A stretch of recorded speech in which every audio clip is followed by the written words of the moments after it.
أهلا بكم من جديد. أخطاء تاريخية وتشويه سياسي وألفاظ خارجة ومشاهد راقصة وإساءة شديدة إلى كل ما هو إسلامي. المرأة المصرية إما متسلطة أو مبتذلة، وعدد من المهن ممارسة أعمال منافية للأدب. ده خلاصة المشهد الدرامي الرمضاني. قرابة 30 عملا دراميا أنتجت للعرض في 30 يوما، تكلفت أكثر من مليار جنيه، ركزت في معظمها على الإساءة إلى الإسلاميين وفترة حكم الرئيس المنتخب محمد مرسي، وتصوير أن ما حدث في ثورة يناير مؤامرة إخوانية، وأن الإخوان قاموا بقتل الثوار في التحرير، فضلا عن الظلم الذي تعرضت له وزارة الداخلية. وعلى الرغم من خصوصية الشهر العظيم، إلا أنه ورغبة في تسويق المنتج الدرامي جعلوه كامل الدسم من المشاهد الجريئة والألفاظ الخارجة المبتذلة، فضلا عن إهانة واضحة للمرأة المصرية وتصويرها على أنها متسلطة أو راقصة.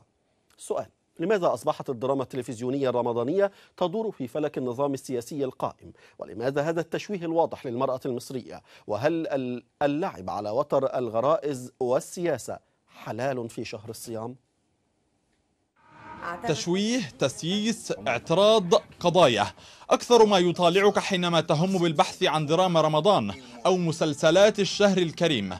فبالرغم من الميزانيات الضخمة، إلا أن ضخامة الإنتاج لم تؤثر إلا على جانب الإبهار البصري، بينما كان المحتوى يعج بالأخطاء. جمال عبد الناصر البطل الزعيم يقول يا زينب اللي أنا ممشيه الحساب جاي.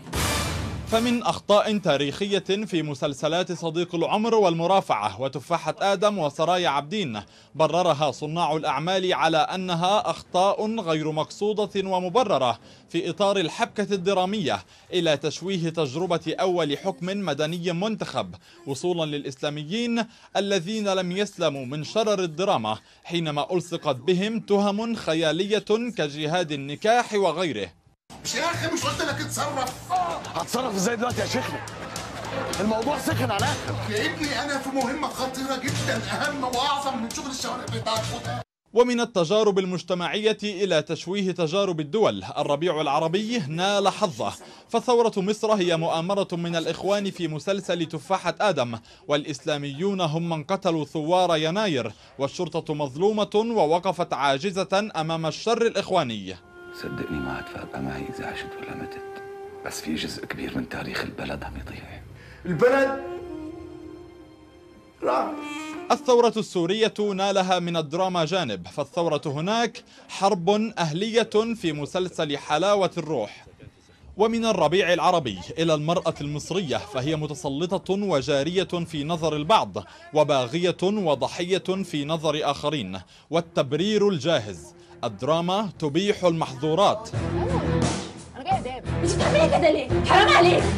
ولكن هذه الصورة البائسة فاقت معدلات تحمل المجلس القومي لحقوق المرأة، والذي أصدر بيانا أدان فيه الدراما الرمضانية واعتبرها تحض المجتمع على التحرش والبذاءات.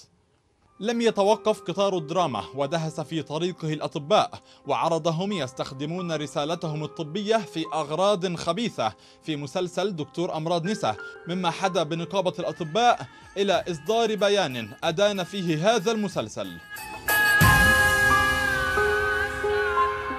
34 عملا دراميا أنتجت للعرض في 30 يوما هي أيام شهر رمضان، تكلفت أكثر من مليار جنيه، بالرغم من خصوصية الشهر الدينية، والذي أضافت عليه الحكومة خصوصية اقتصادية بقرارها رفع الدعم جزئيا وتوابعه.